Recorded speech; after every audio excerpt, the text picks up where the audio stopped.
దర్శక ధీరుడు రాజమౌళి తెరకెక్కించిన బాహుబలి మేనియా భారత క్రికెట్లోనూ ఏ మేరకు ఉందో వీరేంద్ర సెహ్వాగ్ తాజాగా చేసిన కామెంట్ చెబుతుంది.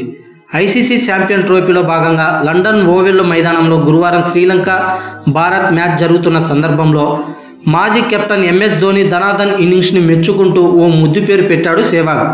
కామెంటరీ బాక్స్లో ఉన్న dashing opener Virender Sehwag Dhoni half century చేశాక అతడి బలాన్ని గురించి చెబుతూ అతడు మహేంద్ర సింగ్ ధోని కాదు, మహేంద్ర బాహుబలి అని కామెంట్ చేశాడు.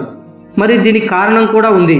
ధోని 7 4లు 2 6ల సాయంతో 52 బంతుల్లో 63 పరుగులు చేశాడు. వన్డే కెరీర్లో అతడికి ఇది 62వ హాఫ్ సెంచరీ.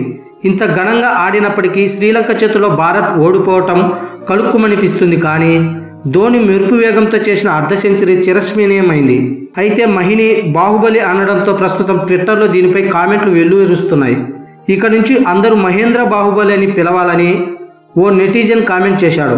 100 కోట్ల హృదయాలను గెలుచుకున్న క్రికెటర్ బాహుబలి ధోని అంటూ మరికొందరు ట్వీట్లు చేస్తున్నారు.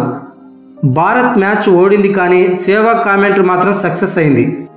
Thanks for watching. Please subscribe my channel.